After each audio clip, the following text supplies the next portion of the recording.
there, ladies and gentlemen, welcome back to the channel, and also welcome back for another episode of the Anime Podcast Show. And of course, this is another anniversary video.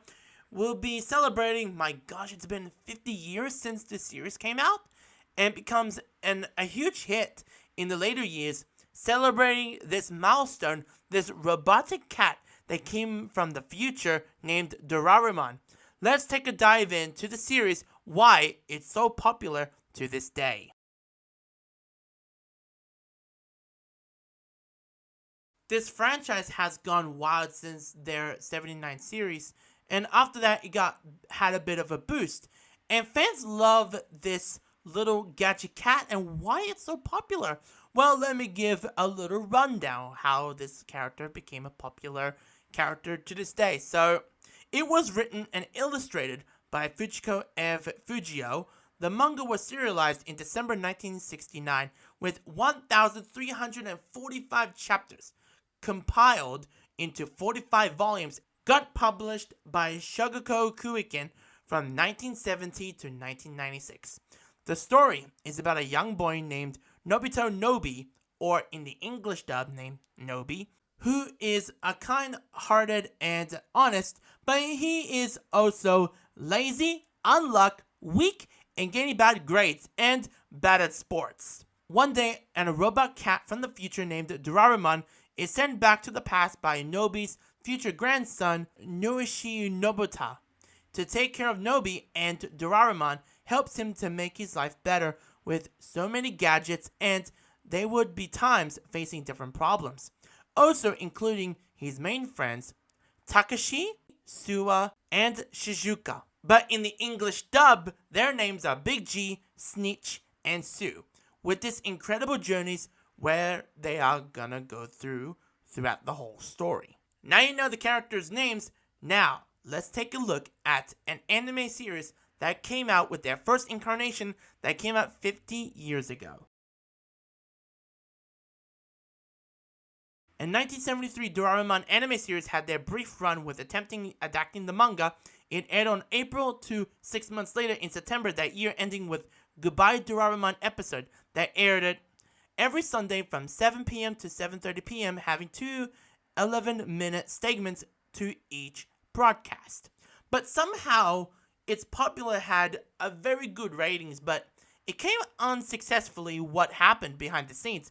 It actually was terminated after the studio were bankrupt and all of their masters were sold off or even got destroyed. Then somehow, between 1974 to 79, the series had been re-aired on TV and with their fewer local stations until 1979, when that studio decided to get the show back, but decided to do a modern-day version of Doraemon with their second attempt in the year of 1979. As making a second attempt were produced by Shinyai Animation and came success than their predecessor that came out 6 years earlier, and aired on TV on April 1979 to March of 2005, airing for 26 years in total 1,787 episodes, and since 1980, they had made feature films all the way to 2004. So that means they made 25 movies before the new cast came in the year of 2005. The 1979 series aired every Monday through Saturday from 6:50 to 7 p.m. for the first 2 years on the air. After that, from October 1981, switching it to weekly half-hour format until ending their run in 2005 if they want to continue it. And yes, the studio decided to continue it, and they updated Doraemon into their third attempt, just nearly a month after their second predecessor had their own success, with their current anime version of Doraemon, and came actually more success than their successors, and is actually pretty good, and aired for about 700 plus episodes. The series is more faithfully to the manga and changed a few elements or adapting chapters, adding new scenes, even toned it down what it says from the manga. Just depends on the present day standards. Before closing the anniversary, from the actual best English dub, I would say, is the 2005 series, with Bang Zoom Entertainment as Doraemon Gadget Cat from the Future. That aired in 2014 in the States on Disney XD. And they aired the show in Australia in 2015 on Channel 10.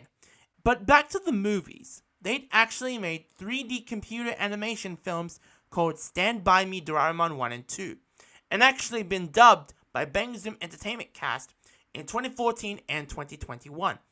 And with these different plots being adapted by elements like, example, Goodbye Doraemon, Imprinting Egg, Romance in Snowy Mountain, The Day When I Was Born, all the way from The Country of the Future, Nobita's The Night Before a Wedding, and A Grandmother's Recollection. All of these two films were inspired and collectively made into a new completed stories.